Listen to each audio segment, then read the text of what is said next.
Well, here we are. It is the beginning of October, which means it is time for the next monthly Q&A. And as always, if you would like to be featured in the next one, either keep your eyes posted up over on the community tab of the channel, or you can join the Discord server, or you can just leave your questions in the comments of this video, and it'll be included in the next Q&A video. First things first, we're going to kick things off with the Discord questions. As always, the first one coming from Rainy, who asked, do you see yourself going to other nations like Japan and Iran and all of that? See, the thing is, at this current point in time, I do not see myself actually going out and visiting those other countries at some point. Honestly, I've never even left the States, and even beyond all that, I haven't left the the east coast of the States, you know what I mean? It's one of those things where I would really like to, but unfortunately I just have a lot of mental and physical health conditions that make it really hard for me to even, you know, go outside and be in public for more than half an hour to an hour at a time, unfortunately. It's on my bucket list though, so hopefully if one day I'm able to, if I'm able to overcome these physical and mental health conditions, then mainly the physical ones, right? Because the mental ones, it's one of those things where I'm more powerful than my mind and I am able to subdue those things.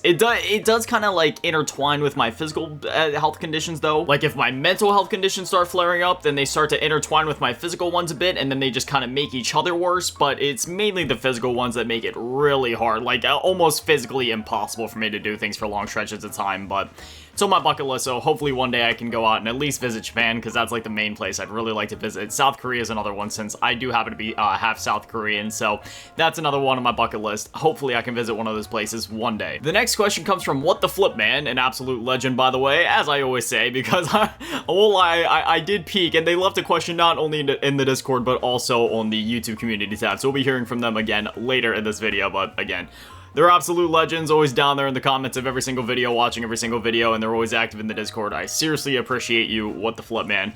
But their questions are, what do you think of Shira's VTuber model? Which I don't know if I'm actually able to put it on like the on the screen. Not because it's like inappropriate or anything, but I don't know if she's actually comfortable with sharing it yet. But she's posted a few teasers over in the Discord, and I absolutely love it. It looks fantastic so far. And their other question is, what are your top 5 OSTs? Okay, so off the top of my dome, I'm gonna say the save theme from Resident Evil 1 and the save theme from Resident Evil 4, the Soul of Cinder OST from Dark Souls 3, Sticker Bush Symphony from Donkey Kong Country 2, and oh man, see, here's the thing, because I want to include like Aquatic Ambiance from Donkey Kong Country, but I already have you know, Sticker Bush Symphony right there, so oh man. Okay, here's what I'm gonna do. I'm gonna make the last one Stranger I Remain from Metal Gear Rising: Revengeance, and then I'm also gonna take out the Resident Evil 1 save theme. I'm gonna keep the Resident Evil 4 save theme, of course, but then I think I'm going to put in Catch Me If You Can from Sonic Riders Zero Gravity. The next question comes from Shiro, or actually I should say question. So the first one is, what sort of snack is your favorite during the long gaming sessions?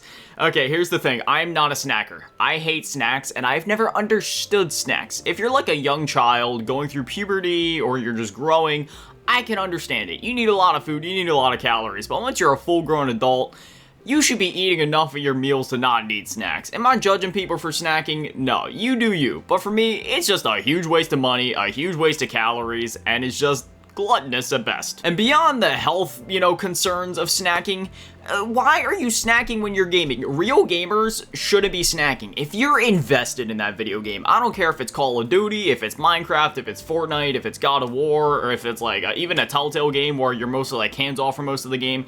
If you're truly invested in the game, you shouldn't be snacking. You should be so immersed in that world that the real world doesn't even exist anymore. But then, you know, you start snacking, you're thinking about that, and you're getting your grubby hands all over your keyboard or your controller or your screen, whatever you're playing on. It doesn't matter if you're eating a snack that doesn't even leave that much residue. Even touching something as innocent as a carrot gets those oils on your fingers and then starts to destroy the plastics and such on your like hardware. Like, why would you do that? You're punishing your equipment. Like me personally, when I'm eating, like I focus on my food. I eat my food, and that's that. I don't watch any YouTube. I don't game. Sometimes if it's like a really busy work day, then yeah, sure, I'll kind of be bad and I'll work while I'm eating. But if I do that, I make sure to use utensils so then I'm not like getting stuff all over my keyboard. But otherwise, I try to just kind of like have that be like a 20 to 30 minutes where I just sit there and I eat in absolute silence. It's good and it's healthy for the brain, you know, just having that block of time where you can just kind of sit down, relax, and just have it be you, yourself, your food, and just kind of decompress, because I eat all of my meals alone. I haven't eaten around people. The last time I ate around somebody would have been 4 years ago now.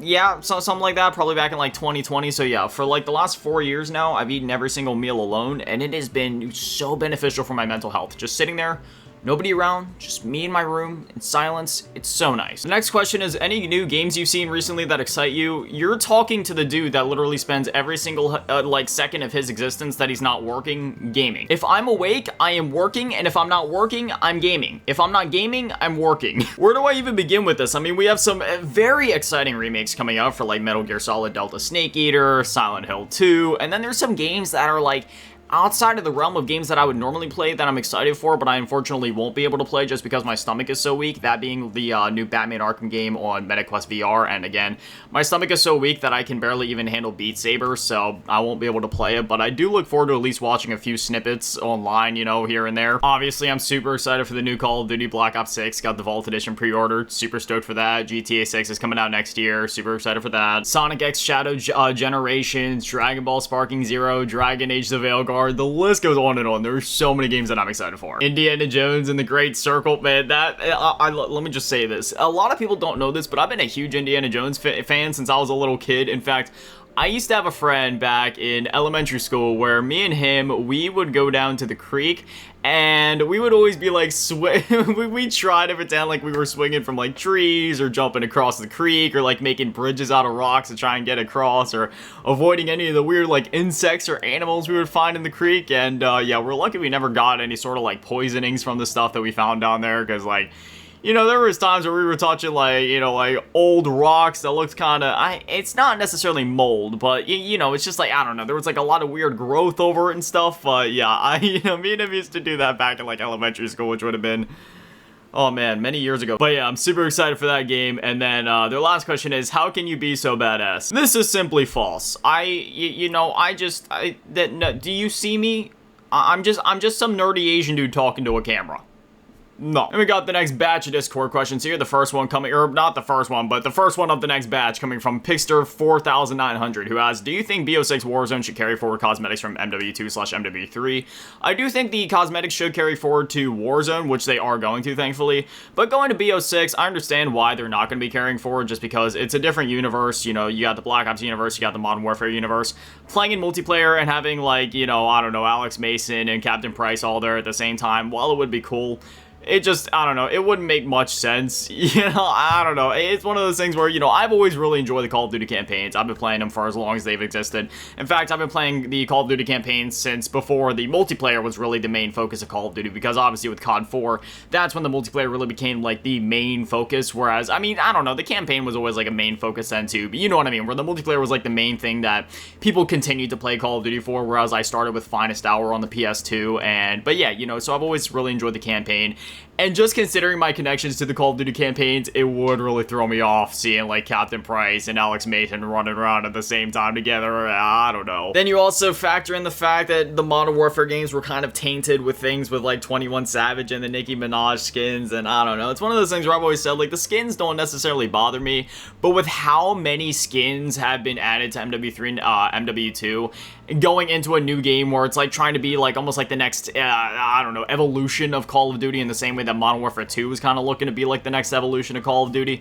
Yeah, I don't know. It's just one of those things where I'm kind of okay with them just doing a fresh slate. Again, though, all of those things will be carrying over to Warzone, so it's not a complete fresh slate. The next question comes from Lilithix, which you guys should definitely go check out her YouTube channel and her Twitch if you have not. She's an absolutely amazing content creator. Her question is, what's on your bucket list of things to accomplish game/non-game related? So game related, just play more video games. That's really it. I would also like to visit the Nintendo Museum in Japan, which goes back to another thing we were talking about earlier in the video, which is, you know, technically game related. It just comes down to hopefully I can overcome some of the health issues that have been, you know, kind of messing with my body for the last couple of years. But if I can overcome those, I would love to do that. And then non-game related, you know, I would just like to get to a point of where I'm officially settled down. You know, that's like the main thing on my bucket list. I know that's more or less a goal and less of a bucket list thing, but those things kind of intertwine for me just because with my ADHD and my whole, if you know anything about ADHD, there's a whole hyperfixation aspect to it, and things that are your goals kind of also intertwine with what's on your bucket list because you get so hyperfixated on what's on your bucket list that it becomes a goal. But my goal is to buy a nice house somewhere out in the middle of nowhere that still has fast internet. That's the thing. It has to be sort of in the middle of nowhere, but still close enough to civilization to where I could reasonably walk to stores within like a 30 to 40 minute time frame. Like for me, a good 1.5 to 2 miles is like a light walk. You know what I mean? Just because I'm used to like running and walking a lot. So as long as I can be within that distance with a store, that'd be really nice. And also just having access to still, you know, like really fast internet for my games and for content creation and such. And, you know, just something real nice and peaceful like that. Sort of out in the country, but just a peaceful environment in nature, so I can just kind of grow to be like that old stereotypical Asian man with like the whole white Asian goatee with the whole sensei look and everything, just peacefully sipping tea on my porch in the evenings as I watch the sunset, you know, just living my days out alone. That's honestly the happiest way that I could not only live, but that would be the happiest way I could die as well. Just dying in that peaceful environment surrounded by the things that I love, those being a collection of anime, manga, video games, and, you know, anything else like a movie and comic book related, all that sort of media. I would love to get like my own Lego room in that house, you know, just like shelves and shelves of all sorts of different Lego sets that I could build and such. I've also been working on my Hot Wheels collection again, so I'd have to set up like some really dope tracks where they like go around the room and stuff, man. The possibilities are endless once I get my own, like, just my own ideal home out in the middle of nowhere like that where I can truly do anything. The next question comes from Hardcore Alex, who asks, what's your theory on why AAA games are getting lower and lower quality but higher graphical fidelity? I'm gonna have to disagree with this one. The only reason that people think that is because they spend all their time on repeat after me, because I've said this many times at this point, the hollow echo chamber that is the internet, okay? The internet is just a cesspool, and it wants you to believe that this is the case, but if you've actually played any recent video game releases, that could not be farther from the truth. Is there some cases where, yes, there's a few buggy releases? Yes, of course. Ubisoft games, unfortunately, are rather infamous for that nowadays, which is why they actually just delayed Assassin's Creed Shadows a good 3 months into February so they can work on the, you know, like polishing the game, make sure the bugs are all ironed out before the game releases. So, you know, that's like one example where, yes, you have some AAA companies where they do put out games, regardless of whether they're actually ready to be put out, they'll put them out in those states. But for the most part, there hasn't really been any disastrous launches to where it's like, oh yeah, things are really going downhill. Like this year especially, most releases have actually been pretty well polished, especially when you look back to previous years. I've said this before, Cyberpunk 2077 is in my top 5 favorite games of all time, but that game's launch, it was unacceptable. That being said, I'm not trying to be rude when I say this, but if that's what you actually think about the current state of AAA video games, I would recommend getting off the internet and actually just playing those games rather than reading garbage online about games. Know what I mean? Now we're moving over to the YouTube comment section, and as I mentioned before, we have another question, or actually 2 questions from What the Flip Man, who asks, what is your second favorite Resident Evil game, not RE4 Remake? Right off the rip, I'm just gonna say Resident Evil 2. Now, do I choose between the remake or the original? For nostalgia purposes, I'm probably gonna go with the original. Yeah, I'm gonna go with the original RE2. Though, very similar to RE4, where I've said that, you know, I'd take either the original RE4 or remake just because I love that world and those stories, and I'm happy to be playing either one. Like, I really can't choose between those two. It's still a very similar case for RE2 and RE2 remake, though I do feel that they're more different in the sense that RE2 remake is obviously much more similar to RE4 and RE4 remake, whereas RE2 is definitely much more of that classic survival horror, tank controls, item management. You obviously still have the item management in a remake, but it's definitely to a lesser extent than the original RE2, where you could genuinely soft lock yourself if you mess up and, you know, shoot too much ammo or this, that, or the other, and just, you know, you don't have enough heals to deal with a certain boss or group of enemies or whatever. RE2 is also one of the first games that I ever played, like, period, in my life, because as I mentioned before, the PS1's the second console that I ever played, and yeah, the original Resident Evil games are some of the first games I played. And yeah, there's just a lot of nostalgia there to like the earliest years of my life and my childhood, just running through the Raccoon Police Department. And yeah, man, I absolutely love Resident Evil 2. Not to mention when you walk into the RPD and in that main hallway, the OST that plays there, if you've never heard it before, definitely look it up on YouTube. It is, gosh, it is so beautiful. It is so good. Then their second question is also, is it a bother when I comment every day? If it's annoying, then that's fine. Are you... That is such a silly question. Of course it is not a bother. I absolutely love getting to hear from you guys on a daily basis. That's part of why I post these videos every single day, because this is like our daily check-in, so I can check in with my family here. So I can be like, hey, how you guys doing? Like, here's what I wanted to make today. Now I like to hear from you guys, and then we got to, you know, we get to interact, talk in the comments, or, you know, I get to at least hopefully entertain you in some way with the video. You know, this is just like our daily check-in, our daily hangout, whether the video lasts for 10 minutes or upwards of an hour. We just get to hang out and chill, and again, I love getting to talk with you guys in the comments and such, so no, of course it is not a bother. I love getting to hear from all of you. Now, granted, sometimes I try to reply and heart as many comments as possible, though there is sometimes, especially, towards the latter half of the year where things start to get a bit busier for me behind the scenes with, I run 4 YouTube channels on top of other things, like my little side businesses that I run on the side of YouTube just to help keep myself financially sound, so, there's a lot I gotta micromanage there. So sometimes it takes me a couple of days to reply to comments or get the hearts out or whatever, but I always make sure to go through, and at some point, even if it takes me a week or 2 or almost a month, I go through and catch up on all of the comments. I go through and heart all of them, I read all of them, I reply to all of them, and usually I'm reading them as soon as they come in as well. So don't worry, even if it seems like I'm not replying to some of your guys' comments or I'm ignoring you guys, that's not the case. It just happens that I'm still reading your comments. I'm a little busy at the moment, but I will be catching up and replying to all your comments soon, and I still see all the comments and love that you guys give me, and I genuinely do appreciate it, so thank you. The next question comes from Zabuza Doff M, who asks, do you feel like replaying old games when you have a lot of games in your backlog is waste of time? Definitely not. So, this is another thing where I feel like this is a bit of a silly question, but I do understand where they're coming from. So I've actually made a video almost a year ago, maybe more than a year ago at this point, where basically I criticize the entire idea of backlogs, because gamers that try to clear their backlogs are lying to themselves. You're not ever going to clear your backlog. I don't care how many games you have on your backlog right now. At some point, whether it happens before you die or after you die, there's always going to be games coming out that you are interested or would have been interested, but then, if you're dead, obviously you can't play them, so your backlog will just be infinitely incomplete at that point. But seriously, there's always going to be new games coming out. There's always going to be new games added to your backlog. Stop looking at it like a backlog.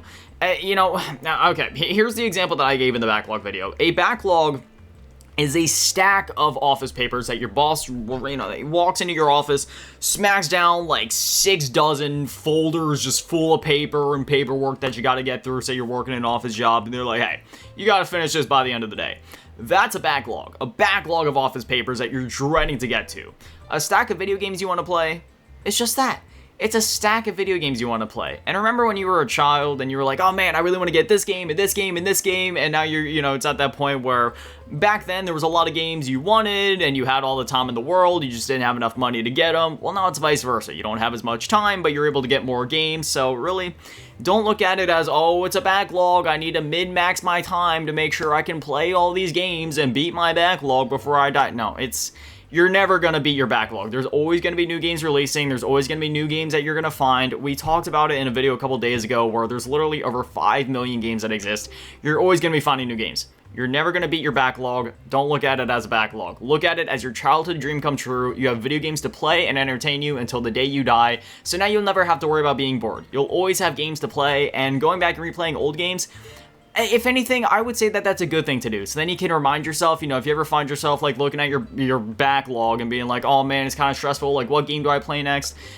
You can just go back and play one from your childhood, whether it's something nostalgic or just one you've been wanting to revisit, or just playing something like Minecraft. Like, going back and replaying old games, how different is that to, playing the new Call of Duty or playing GTA Online or playing Minecraft? Like, if you allow yourself to play games like that, but then you start to question yourself for replaying older games, like, when you're playing games like Minecraft and this, that, or the other, in that case, you're kind of technically replaying old games, even if there isn't, like, a definitive end goal like there would be with replaying other games. So, it's one of those things where I'm not criticizing your question. I just feel like the whole mindset is silly. Really, you should just be playing whatever you want to play. Whether you're playing it for the first time, whether you're replaying it, whether it's an infinitely replayable game like Minecraft or Call of Duty, just play what you want to play and ditch the whole backlog mentality. Because honestly, the whole mentality is stupid. The next question comes from my stepdad, who asks, if you could visit 3 places in the world, where would you go? So the first one would be Japan, and specifically like the Nintendo Museum in Japan, but then just also like all the other cool locations there. The second one would definitely be South Korea, just because I'm half South Korean, and growing up, my mom used to take me and my siblings to this, this really cool dinner where it was called the Korean Connection Dinner. Unfortunately, they don't do it anymore. I remember I went to the last year that they were doing it. They went all out, had a really cool,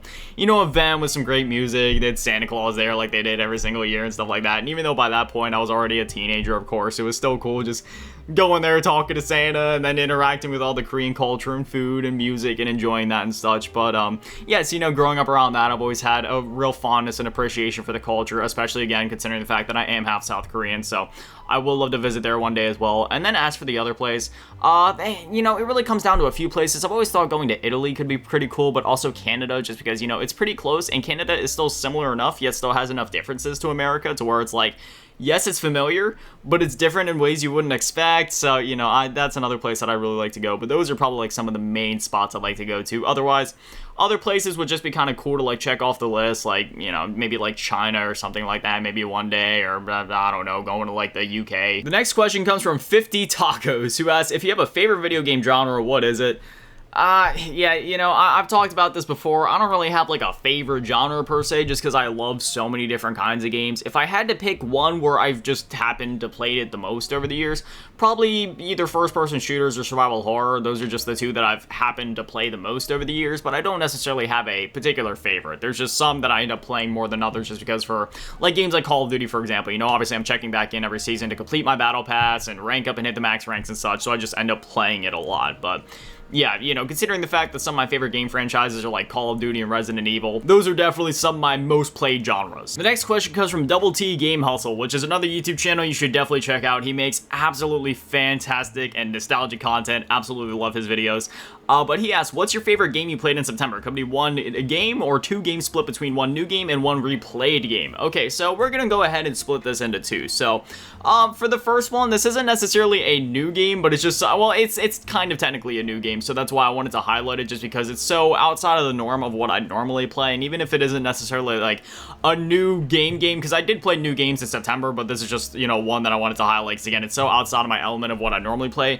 That was the new Super Mario Bros. DS ROM hack, and again, it's just so outside of my element, because normally I don't play through ROM hacks, but I mean, it was so cool, like seeing basically new Super Mario Bros. DS, which is one of my favorite Mario games and one of my favorite games of all time, but then just, you know, seeing like a new spin on it with like new levels, new themes, and this, that, or the other. I also got to check out another really cool ROM hack where it basically turned new Super Mario Bros. DS into Minecraft, and there was like all the different Minecraft blocks and stuff in there with unique level designs. They even had like a nether level and stuff, so like playing stuff like that was really cool, as well as like Mario Kart DS Deluxe, which was like another ROM hack where they had like Crash Bandicoot and Leon Kennedy from, you know, like they're straight up like PS1 models in the game, so that was really cool to see as well. And then for one replayed game, I ended up replaying Thor God of Thunder for the Nintendo DS, which, you know, that's a really nostalgic one from my childhood. I've been playing that game for years, but I was like, hey man, you know, you know, it was one of those things where I like, it was when I first got my DSi, you know, the glossy red one, Japanese exclusive that I've showed off a couple of times, and I was like, you know what?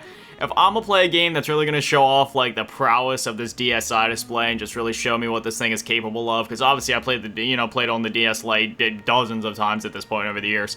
Like, you know what? I'll play this game. Has some real beautiful pixel art, so I played on the DSi. Oh baby, man, that game looks so good on there, so crisp, so sharp. Anytime you did like the screen wipe attacks, it just, oh, it looks so good, jumping between the different screens. Yeah, that was a lot of fun revisiting it. Tons of nostalgia. And then the last question comes from, man, I can't believe we're ending on this. So again, I've never known how to pronounce your name. I don't know if it's Miggle Q Smith or if it's Miguel Q Smith. I just say Miggle because of that, but hey, I've been saying it that way for so long at this point that I might as well just keep rolling with it. But Miggle Q Smith asks, if socks took over the world, would you bow to the sock overlords? You know what? The sock invasion could happen at any time at this point. So I'm going to protect myself. I'm going to pay my respects now, and hopefully they will spare me by the time that they arrive. Sock overlords, you have my respect. But anyways, that is it for this Q&A. Again, if you want to be featured in the next one, either keep your eyes posted on the community tab, join the Discord server, or just leave it in the comments of this video and you'll be included in the next Q&A. But anyway, as always, massive shout out, thank you to all the Patreons and channel members, thank you to all you in the low baller tier, and shout out, thank you to the big baller tier, asking and big damn in the big channel on the G tier, Ryan Vincent, thank you guys so much, guys, are literal legends. I love you. Have an amazing day, stay beautiful, I love you all. Peace.